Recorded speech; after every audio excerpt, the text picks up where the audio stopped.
1장 우리 1절에서 10절까지 말씀입니다. 마태복음 21장 1절에서 10절까지 말씀 우리 한 절씩 저 여러분이 교도하도록 하겠습니다. 그들이 예루살렘에 가까이 가서 감람산 벳박에 이르렀을 때에 예수께서 두 제자를 보내시며 이르시되 너희는 맞은편 마을로 가라.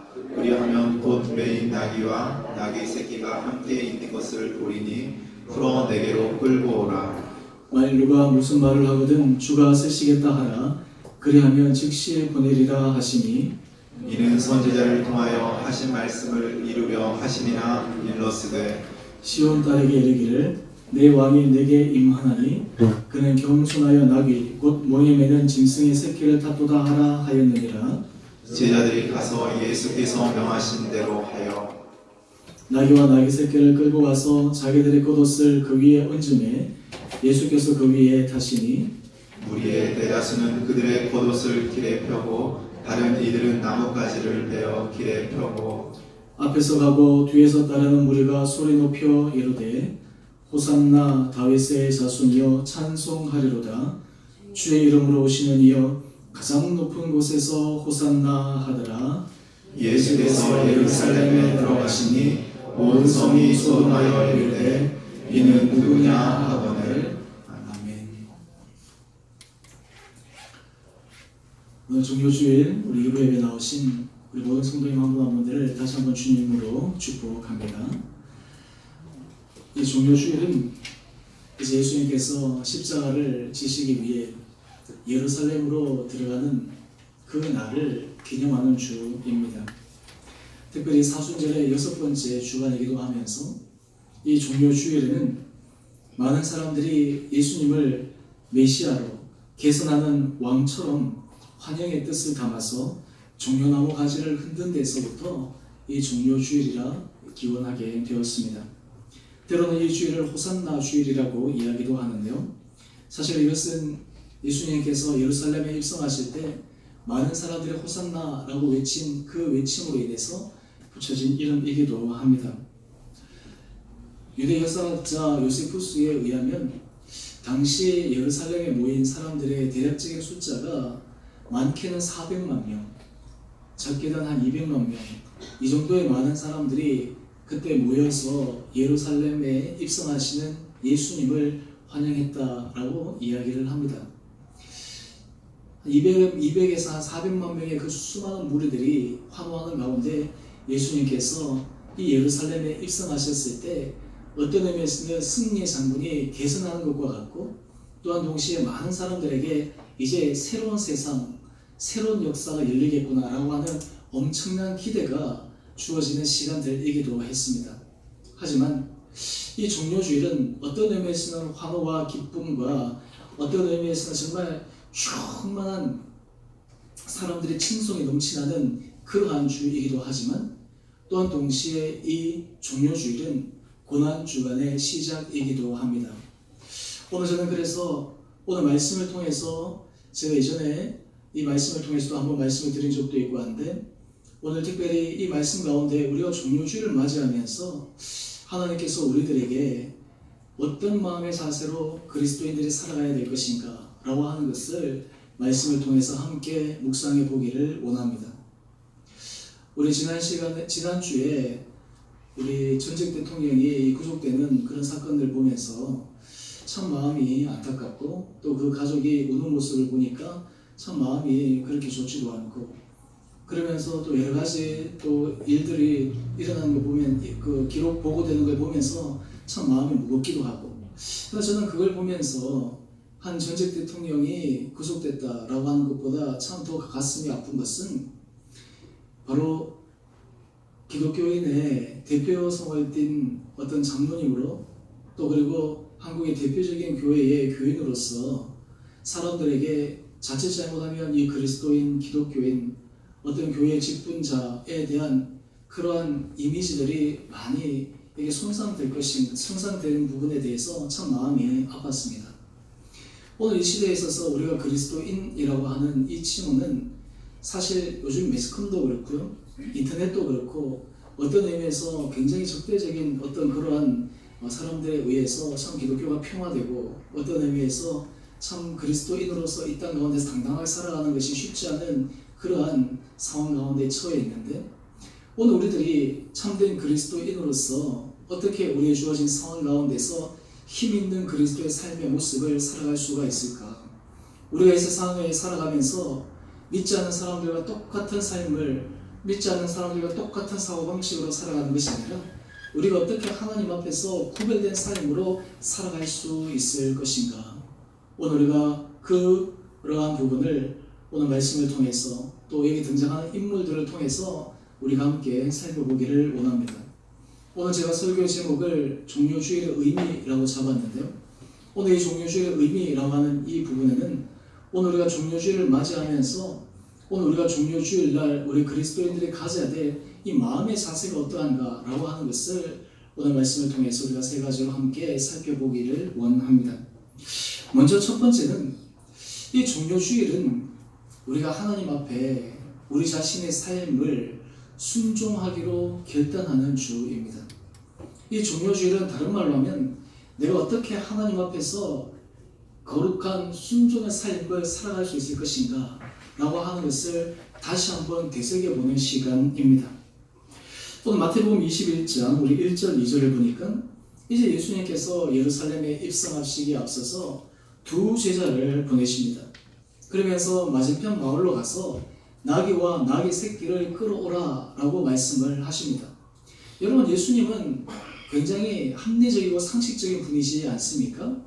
이 나귀와 나귀 새끼를 끌어오라 라고 했을 때 그에 상당한 어떤 대가를 지불하는 것이 정상적인데 오늘 지금 예수님께서는 이 제자들을 보내시면서 어떤 대가를 지불하고 이 나귀와 나귀 새끼를 끌어오라 라고 말씀하지 않으십니다.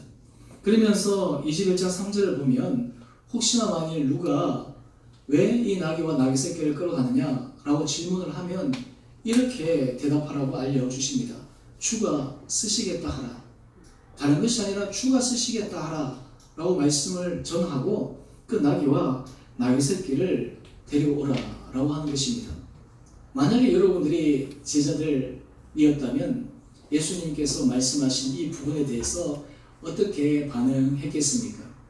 아마 제자들 같은 경우에 예수님이 설사 그렇게 말씀하셔서도 우리가 혹시 갖고 있는 돈이나 좀 모아가지고 혹시 그 사람들이 우리에게 어떤 얘기를 하면 좀 주어야 되겠다 라고 생각했을 수도 있고요. 하지만 오늘 이 제자들은 예수님께서 말씀하신 그대로 지켜 행합니다. 여기에 이 제자들이 예수님께서 예루살렘에 입성하실 때 이 나귀와 나귀 새끼를 끌어오는 그 소중한 사건을 바로 순종의 모습으로 보여주고 있다라고 하는 것입니다. 근데 여기서 한 걸음 더 나아가서 이 제자들은 그렇게 할 수 있다 손치더라도 정작 자기의 소유이자 자기의 어떤 재산을 갖고 있는 그런 사람들 입장에서 이 나귀와 나귀 새끼를 끌어갔을 때 어떻게 반응하고 있는가? 마가복음 11장 5절 6절 말씀을 보니까 이제 제자들은 예수님께서 명하신 대로 나귀와 나귀 새끼를 끌어오는데 아니나 다를까 거기 어떤 사람들이 반문합니다. 왜 이 나귀와 나귀 새끼를 자기 것도 아닌데 함부로 끌어가려고 합니까? 그런데 이 제자들이 그 질문에 당당하게 이야기를 합니다. 예수님께서 말씀하신 것처럼 주가 쓰시겠다 하라. 그러면서 그들에게 얘기했는데 놀라운 일이 벌어집니다. 이 사람들이 한마디도 거기에 대해서 반문하거나 반박하지 않고 순순하게 그 나귀와 나귀 새끼를 끌어가게 허락합니다. 예수님께서 이 나귀 새끼를 타고 예루살렘에 입성하신 것은 바로 선지자의 말씀을 성취하는 데서부터 그것이 출발되었지만 또 하나 바로 이 제자들과 이 무명의 사람들이 예수님의 그 말씀에 순종하는 모습에서부터 한 예수 그리스도의 거룩한 사역이 하나하나 완성되어서 나간다라고 하는 것을 우리가 확인할 수가 있습니다. 여러분, 하나님께서 우리의 삶을 통해서 하나님께서 역사하실 때 우리들에게 필요한 중요한 마음가짐이 있습니다. 그것은 바로 우리가 얼마만큼 하나님 앞에 순종할 수 있는가라고 하는 것입니다. 우리가 신앙생활에 있어서 참 중요한 것은 하나님 앞에 우리가 얼마만큼 이런 순종의 마음의 자세를 온전히 가질 수 있는가라고 하는 것입니다. 이스라엘 백성들이 광야에서 40년 동안 훈련을 받았을 때 그 훈련을 한마디로 요약을 하면 바로 순종의 훈련이었습니다. 그들의 광야 생활에서 그들이 어떻게 앞으로 나가고 어떻게 멈추고 하는 것을 자기 마음대로 자기 뜻대로 하지 않았습니다. 그들을 이끌고 갔던 낮에는 구름 기둥, 밤에는 불 기둥이 그들을 이끌고 가면 따라가고 멈추면 멈추고, 그리고 하나님께서 주신 만나와 메추라기를 주시면 먹고, 그리고 때로는 물이 없을 때는 가라에 있다가 또 하나님께서 허락해 주시는 물을 마시고, 다른 말로 하면 하나님께서 그들에게 말씀하신 것을 온전히 순종하는가 순종하지 않는가 라고 하는 것을 하나님은 지속적으로 체크해 가셨습니다. 우리가 요즘 이제 구약 성경 공부에서 여호수아 말씀을 공부하는데, 이 여호수아도 가나안을 점령하는 중요한 원리를 바로 이 순종이라고 이야기를 합니다. 여기 앉아 계신 분들 중에 우리 많은 분들이 원래 교회 표가 열매 맺는 삶인데, 특별히 우리가 풍성한 삶을 우리가 살기를 소망하지 않습니까? 그러면 어떻게 우리가 풍성한 삶, 하나님께서 우리의 삶 가운데서 열매 맺는 삶을 살아갈 수 있을 것인가? 거기에 우리에게 중요한 마음의 자세는 바로 이 순종에 달려 있습니다. 여러분, 성경의 위대한 인물들 가운데 특별히 복의 근원이 되는 아브라함을 한번 보십시오. 여러분, 이런 질문을 던질 수 있습니다. 왜 많은 사람들 가운데 하나님은 아브라함을 특정하시고 또 아브라함이 그렇게 큰 은혜 복을 받아 누렸을까? 왜 다윗은 수많은 유대의 왕들이 있었지만 그는 특별히 하나님의 크신 은총을 받아 누릴 수 있었을까? 그 신약에 가보면 또 수많은 예수님의 사람들이 어떻게 하나님의 은혜 가운데서 믿음 가운데서 살아갈 수 있었을까? 히브리서 11장에 보면 믿음의 사람들, 그들의 행적들을 쭉 지켜보면 어떻게 이 사람들은 복 있는 삶을 살아갈 수 있었을까? 거기에 대한 키워드는 하나입니다. 그들은 모두 다가 공통된 하나의 특징을 갖고 있는데, 그 특징은 하나님 말씀에 순종하는가 순종하지 않는가에 대해서 그들은 순종의 사람이었다라고 하는 것입니다. 오늘 사실 우리가 이 종료주일을 우리가 맞이하면서 하나님은 우리로 하여금 다시 한번 주님 앞에 우리가 순종의 사람이 되기를 간절히 소망합니다. 여러분, 우리가 주일 와서 이 예배를 드리는 것, 우리가 주일 성수하는 것, 하나님 앞에 거룩한 물질을 구별하여 예물을 드리는 것, 또 우리가 여러 가지 하나님께서 우리에게 허락하신 교회 몸된 공동체에 열심히 헌신하고 봉사하는 것, 여기에 가장 중요한 기본적인 것이 무엇이냐면 하나님의 말씀에 순종하는 것입니다. 사실 그것이 바로 우리 순종의 모습이 하나님의 은혜 가운데서 살아있느냐 없느냐라고 하는 것이 우리 신앙생활에 있어서 가장 중요한 요소이다라고 하는 것입니다. 저는 바라기는 우리가 이 종료주를 맞이하면서 하나님께서 우리 한 분 한 분들에게 하나님의 거룩한 말씀에 대해서 우리가 순종할 수 있는 은혜를 허락하여 주시기를 간절히 소망합니다. 특별히 제가 지난 주일 이번에 태신자 작정에 대해서 제가 말씀을 드렸는데요. 이제 다음 주 우리가 부활주일 하나님 앞에 우리가 기쁨으로 예배를 드릴 텐데, 이 부활주일 제가 이 태신자 작정을 하려고 하는 이유가 있습니다. 그것은 예수님의 십자가는 바로 이 부활을 통해서 우리에게 그 십자가의 의미를 완성시켜 주신 것인데, 이 기쁘고 즐거운 날 어떻게 하면 우리가 가장 하나님의 마음을 기쁘시게 해드릴 수 있을 것인가? 그 기쁘시게 해드릴 수 있는 가장 큰 방법 가운데 하나가 우리가 한 영혼에 대한 우리 사랑의 마음의 결단이 아닌가? 저는 그래서 이 부활주일 날 이 태신자 작정을 지금 하려고 생각합니다. 아마 제가 지난 주일 날 아마 이것을 말씀을 드렸을 때 아마 여러분들 중에 이런 생각하시는 분도 있을 거예요. 태신자 작정 누군가는 하겠지? 구역 리더는 하겠지? 뭐 나는 꼭 해야 되겠나? 예전에 이 교회에 보면 전도 축제 같은 데를 보면요, 참 이런 아이러니가 있고, 이 교회 전도 축제를 하면 사람들을 교회 초청을 해야 되는데 이 사람이 불러올 사람이 없으니까 심지어 어떻게 하냐면 돈을 주고 교회를 데려오며, 오늘 한 분만 가면 내가 얼마를 주겠다. 참 그 마음은 귀하겠네요. 근데 제가 그분하고 그런 얘기를 한 적이 있어요. 아니 어떻게 그렇게 할 수 있느냐 그랬더니, 아니 주의 몸된 교회를 채우기 위해서 내가 돈을 쓰는데 어떻게 그 몸이 그게 나쁠 수도 있지만 또 그게 꼭 나쁜 일이냐, 뭐 이렇게 얘기하기도 하는데요. 오늘 그런데 우리가 주님께서 우리에게 원하시는 것은 우리가 한 영혼에 대한 우리의 사랑의 마음을 우리가 진심으로 가질 수 있는가라고 하는 것입니다. 아마 여러분 지난주에 제 설교 말씀 듣고 어떤 분들은 잊어버리신 분도 있으실 것이고 오늘 강희석 권사님도 기도 제목으로 또 내기도 하셨는데요. 태신자, 사람 작정해야 되겠다 할 때 우리 주변에 이런 생각이 듭니다. 내 주변에는 다 믿는 사람들밖에 없는데, 내 주변에 안 믿는 사람도 아무도 없는데, 또 이런 생각도 들 것입니다. 아니 내가 이 사람을 교회에 내가 초청하고 싶은데 지금까지도 안 왔는데 내가 결단한다고 해가지고 되겠나. 근데 중요한 것은요, 우리가 하나님 앞에서 한 영혼을 주님 앞에 이끌기를 원하는 그 하나님의 마음에 우리가 순종하는 자세를 가질 때 그때 역사하는 것은 하나님이다 라고 하는 거예요. 오늘 예수님께서 이 나귀 새끼를 타러 도우시기 위해서 이 나귀 새끼를 주가 쓰시겠다 하고 보내라고 했을 때 이 제자들도 그렇고 그 당사자들도 그렇고 순순히 할 수 있었던 것은 하나님께서 그의 마음을 주장하셨기 때문입니다. 저는 바라기는 우리가 이 종료주일을 보내면서 우리 모든 성도님들 한 분 한 분들에게 이 순종의 거룩한 마음들이 우리 가운데 있게 되기를 주님 이름으로 축원합니다. 이 순종의 길은 우리가 하나님 앞에 큰 은혜 복을 받아 누릴 수 있는 길입니다. 순종하는 사람에게 하나님께서 역사하십니다. 순종하는 사람에게 하나님의 놀라운 구원의 역사를 베풀어 주십니다. 왜 그렇습니까? 순종하는 사람을 통해서 하나님께서 일하시는 것이 명확하게 드러나기 때문입니다. 오늘 바라게 될 이 종료주일 하나님께서 우리들에게 다시 한번 이런 순종의 거룩한 결단들이 우리 가운데 있게 되기를 다시 한번 주님 이름으로 축원드립니다. 오늘 두 번째 우리가 종료주일 우리가 결단하기를 원하는 것은 예수님의 마음을 본받기를 결단하는 날입니다. 사실 우리가 신앙생활을 한마디로 요약하면 이것입니다. 예수 믿고 천국에 간다 라고 하는 이런 추상적인 개념에서부터 한 걸음 더 나가서 오늘 내가 예수 그리스도를 믿는다라고 하는 것을 어떻게 우리가 확인할 수가 있는가? 예수 그리스도를 믿는다라고 하는 것은 내 안에 성령님께서 거하신다라고 하는 것이요.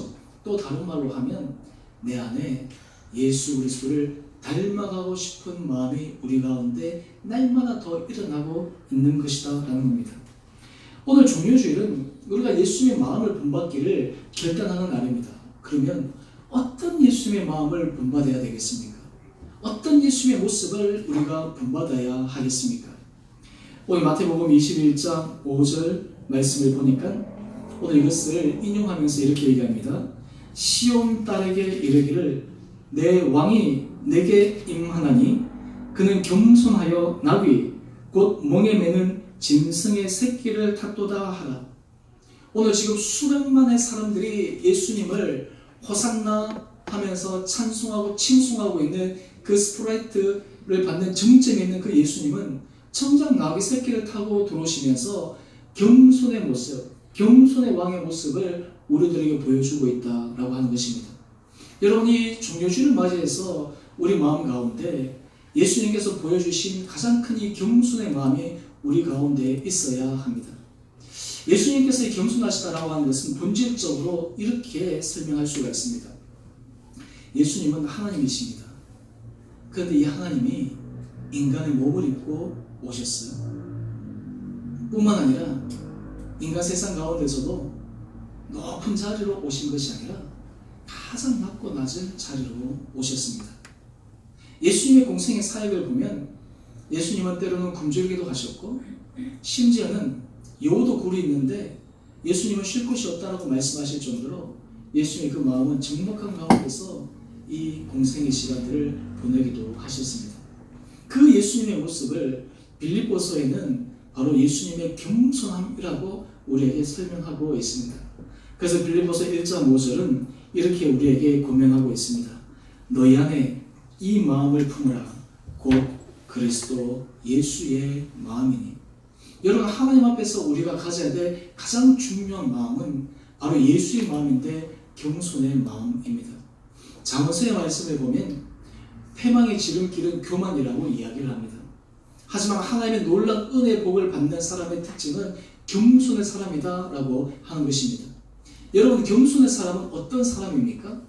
겸손의 사람은 내 자신의 존재, 내가 갖고 그리고 내가 대우를 받고 싶은 거기서부터 모든 것을 내려놓을 수 있는 마음이 겸손한 사람입니다. 좀 더 신앙적으로 제가 겸손한 사람의 모습을 정의를 한다면 이런 사람입니다. 나는 하나님 앞에서 용서와 하나님의 은혜와 긍휼을 받을 만한 자격이 없는 사람인데 하나님은 나 같은 사람을 하나님의 자녀로 삼아주셨다라고 하는 것이 우리의 겸손의 가장 큰 출발점입니다. 오늘 여기 앉아 계신 분 중에 저를 포함해서 우리가 하나님 앞에 은혜를 받을 만한 그런 자격이 있는 사람이 누가 있습니까?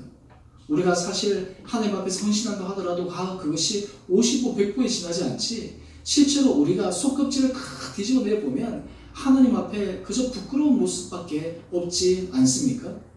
요즘 우리 시대를 보게 되면 참 무서운 시대에 살고 있습니다. 요즘 CCTV 카메라도 그렇고요. 사실 감추어진 것이 이게 드러나지 않을 것이 없다고요. 사실 우리가 감추어진 것, 우리가 그저 꼭꼭 숨겨놓은 것, 이런 것들이 우리가 다른 사람들에게 노출된다고 한번 생각해 보세요. 얼마나 우리가 수치스러운 일들이 많겠습니까? 생각만 해도 그냥 아찔아찔한 순간들이 많지 않습니까? 사실 어느 누구도 인간이기 때문에 틀어서 문제 안 나는 사람이 아무도 없는 것처럼 하물며 사람과의 관계 속에서도 그러한데 우리가 하나님 앞에서 우리 자신의 모습은 하나님께서 절대로 우리를 하나님의 사랑 가운데 붙들어 줄 수 만한 그런 자격 조건이 아무도 없는 것이 우리들의 존재의 모습입니다. 그런데 우리는 그 하나님 앞에서 우리는 겸손한 마음을 가지기보다는 우리는 나도 모르는 사이에 교만한 마음을 갖게 됩니다. 왜 우리가 교만한 마음을 가질까요? 이유는 하나입니다. 우리가 다른 사람과 비교하기 때문에요. 사람과 비교하기 때문에 우리 안에 교만한 마음이 생깁니다. 또한 사람과 비교하기 때문에 우리 안에 열등감이 생깁니다. 사람과 비교하기 때문에 우리 안에 수치심이 생기기도 하고 사람과 비교하기 때문에 우리 안에 자부심이 생기기도 합니다. 그런데 우리가 예수 그리스도를 묵상하기 시작하면 우리가 하나님 앞에서 교만한 마음, 원고한 마음을 가질 만한 사람은 아무도 없다라고 하는 것입니다. 우리의 왕이신 예수 그리스도께서 걸어가신 그 겸손의 길을 우리가 생각하면 우리도 또한 이 겸손의 길을 걸어가지 않을 수가 없는 것이 오늘 바로 성도들의 마땅한 본분이다라고 하는 것입니다. 오늘 사실 이 겸손은 다른 말로 하면 내가 하나님의 받은 그 은혜에 감격하여 하나님께서 내게 주신 그 은혜 사랑에 내가 깊이 침잠되어서 내가 다른 사람에 대해서 그리고 하나님께서 내게 주신 일에 대해서 내가 겸허한 마음으로 내가 정말 다른 사람을 존중히 여기는 마음으로 내게 주어진 일에 대해서 감사한 마음으로 그것을 받아 행할 수 있을 때 그것이 바로 겸손의 길을 걸어가는 사람이다라고 하는 것입니다. 저는 바라기는 우리 사랑하는 성도님들 한 분 한 분들이 삶 가운데 하나님께서 놀라운 이런 은혜 복을 허락하여 주시기를 간절히 소망합니다. 사실 여러분 우리가 삶을 살아가다 보면 우리 자신의 의의가 우리 자신의 생각이 그리고 우리 자신의 여러 가지 지위나 우리 자신이 갖고 있는 그 여러 가지 백그라운드나 이런 것들이 얼마나 우리로 하여금 자기 자신의 존재에 대해서 이게 강하게 만드는지를 모릅니다. 하지만 하나님 앞에서 큰 은혜를 받는 사람들은 끊임없이 자기 자신을 쳐서 복종함으로 말미암아 겸손의 길을 걸어갈 수 있는 사람입니다. 저는 바라기는 우리가 이 사순절을 보내면서 하나님께서 우리 모든 성도님 한 분 한 분들에게 이런 은혜 마음을 허락하여 주시기를 간절히 소망합니다. 여러분 우리가 부부 관계에 있어서도 모든 관계를 푸는 그 비결은 겸손의 길에 있습니다. 남편보다 내가 더 높게 하려고 하면 맨날 싸울 수밖에 없고요. 남편도 아내보다 내가 더 높게 해야 되겠다 하면 서로 싸울 수밖에 없는 거예요. 자기 자신을 낮추고 낮아지기를 노력하면 그 순간에서부터 화평과 하나님 주신 은혜가 찾아옵니다. 우리 공동체도 마찬가지입니다. 서로 누가 높냐라고 싸우는 것이 아니라 정말 그리스도 앞에서 누가 낮아지기를 서로 이렇게 다투고 어떤 의미에서 그것을 노력하다 보면 하늘에서 우리 공동체가 정말 기뻐하시는 거룩한 공동체가 되리라 저는 확신합니다. 그렇게 될 때 우리 공동체에 있는 모든 성도님 한 분 한 분들이 하나님 앞에서 존귀한 자임을 우리가 믿음으로 고백할 수 있으리라 확신합니다. 세 번째 이 종료 주일 우리가 기억해야 될 것은 십자가의 길을 열어주신 하나님의 사랑을 기억하는 날입니다. 십자가의 길을 열어주신 하나님의 사랑을 기억하는 날입니다. 제가 오늘 이것을 준비하면서 영상을 하나 준비했는데 이 영상이 보니까 예전에 한번 본 적이 있는 것 같은 그런 아마 예전에 저희 교회에서 본 적은 아닌 것 같은데 아마 보신 분들이 좀 있으신 것 같아서 이 영상을 봐야 될까 말아야 될까 해서 제가 일부는 보지는 않았는데요. 우리가 한번 반복되더라도 없어요? 남주생각 다운로드 안 해놓으셨구나. 네, 일단 네. 오늘 우리가 종료주일은 십자가의 길을 열어주신 하나님의 사랑을 기억하는 날입니다. 여러분, 우리가 십자가를 생각하면 우리 안에 이런 의구심이 듭니다. 왜 하나님은 이 십자가의 길을 통해서 우리로 하여금 이 구원의 길을 열어주셨을까? 여러분, 우리가 십자가를 묵상하면 묵상할수록 이 십자가의 묵상이 우리 안에 나 그건 다 알아, 내가 그것을 그냥 충분히 알아 라고 생각하십니까? 제가 이제 설교 말씀 준비하면서 이번 주에 제가 이제 오카노 목사님 설교 가운데 이 십자가에 관련된 설교 말씀을 제가 듣는데 오 목사님 설교에 그렇게 말씀을 하시더라고요. 본인은 거의 한 30여 년 이상 이 십자가를 묵상하고 이 십자가를 가르치고 했는데 자기는 아직도 잘 모르겠다고. 그러면서 이야기하기를 잠시만요. 십자가를 다 안다. 나는 십자가에 대해서 이미 마스터했다. 집사님 잠시만요. 삐따 잘 안 맞네요. 아니, 남집사님이 1부 때 준비하셨는데 제가 일단 1부 때 보지 않고 했는데 제가 하다가 2부 때는 그래도 같은 영상이지만 봐야 되겠다 싶어가지고요. 네. 그러면서 오카노 목사님 말씀하신 게 그거예요. 우리가 이 십자가 사람은 도저히 이해할 수 없는 사람이라고 하는 거예요. 어떻게 십자가 사랑을 이해할 수 있을까? 그 하나님의 마음을 이해할 수 있을까? 오늘 지금 예수님께서 예루살렘에 들어오실 때 수많은 사람들이 지금 환호하고 칭송하지만 불과 며칠 뒤에 그들이 완전히 180도 바뀌어서 예수를 십자가에 못 박으라고 얘기할 때 그때 하나님께서 그의 가장 사랑하는 아들을 보실 때 그 마음이 어떠했을까? 우리가 이 하나님의 마음을 이해한다면 이 십자가는 정말 놀라운 일이다.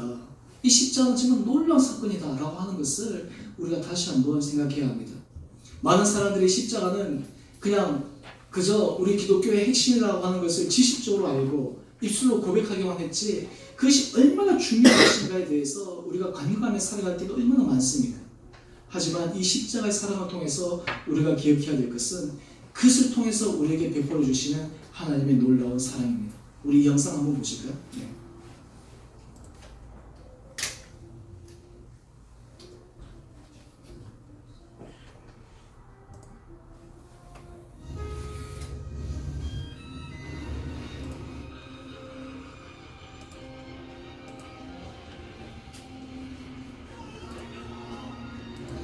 잠시만요. 집사님 이 영상이 쫙 앞으로 가버렸는데.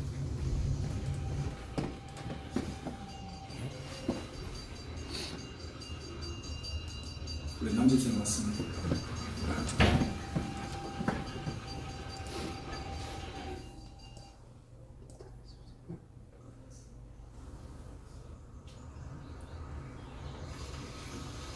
Za hodinu pojede vlak.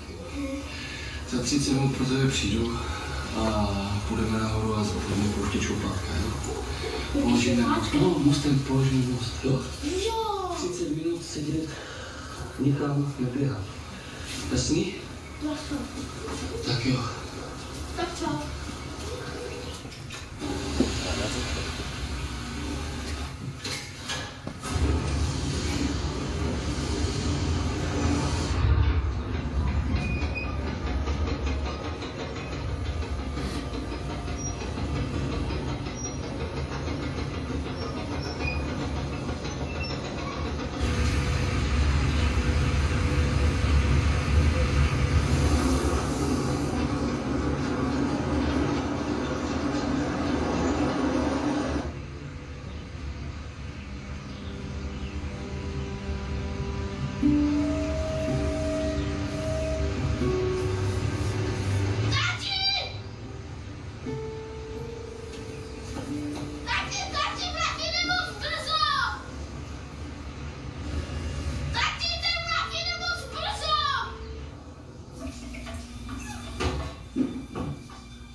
달려오는 기차에 사람들을 살리기 위해서 자기가 그 레버를 당기려고 하다가 밑에 떨어져서 죽었잖아요. 근데 이 아버지가 이거 내릴까 말까 라고 망설이다가 결국에는 내리는 그 순간, 거기도 우리가 참 감동적이지만 또 하나 우리가 충격적인 것은 이 열차에 탄 사람의 얼굴을 한번 생각해 보세요. 안에 있는 사람은 그냥 무표정한 표정으로 아무 일도 없었다는 것처럼 그냥 자기들끼리 그냥 즐거운 모습으로 지나가고 있는 모습들입니다. 사실 십자가가 오늘 많은 사람들이 누군가의 희생과 죽음, 바로 예수 그리스도의 놀라운 은혜의 역사가 죽음이 없었으면 우리가 주님 앞에 이런 영생의 문이 열렸다고 하는 사실을 자각하지 못한 채 이 열차에 탄 사람처럼 그렇게 살아가는 수많은 사람들이 오늘 바로 우리들의 일상의 모습, 예수 그리스도를 알지 못하는 사람들의 일상의 모습인 것을 오늘 우리가 확인할 수가 있습니다. 오늘 여러분, 이 레바를 당겨야 되는 그 아버지의 마음, 하나님께서 이 십자가를 통해서만 인류의 문을, 구원의 문을 열어주셔야 결단하는 그 순간, 오늘 바로 예수님께서 이 예루살렘에 들어오시는 이 종용 주일에는 우리를 향하신 그 주님의 놀라운 하나님의 사랑을 기억해야 하는 날입니다. 저는 바라기는 우리 사랑하는 성도님 한 분 한 분들에게 다시 한번 우리가 이 종료주를 맞이하며 우리를 위해 자기 아들을 내어주기까지 사랑하셨던 그 주님의 하나님의 놀라운 은혜 사랑을 다시 한번 기억하고 회복하는 은혜가 저와 여러분 가운데 있게 되기를 간절히 원합니다. 우리 마지막으로 로마서 5장 8절 말씀, 로마서 5장 8절 말씀으로 한 절 읽고 우리 말씀을 마치겠습니다. 우리 다 같이 함께 읽어보겠습니다. 시작. 우리가 아직 죄인 되었을 때에 그리스도께서 우리를 위하여 죽으심으로 하나님께서 우리에 대한 자기의 사랑을 확증하셨느니라. 아멘. 오늘 이 종료주일 예수님께서 예루살렘에 입성하시는 것은 아직 우리가 죄인 되었을 때에 그리스도께서 우리를 위하여 죽으심으로 하나님께서 우리에 대한 자기의 사랑을 확증하신 그 날임을 기억해야 합니다. 오늘 바라기는 하나님께서 다시 한번 십자가의 예수 그리스도의 죽으심을 통해 우리 사랑하신 그 놀라운 크신 은혜의 사랑을 다시 한번 기억하며 감격하며 다시 한번 그 은혜에 살아가기를 결단하는 우리 모든 성도님 한 분 한 분 되시기를 주님 이름으로 축원드립니다. 우리 함께 같이 찬양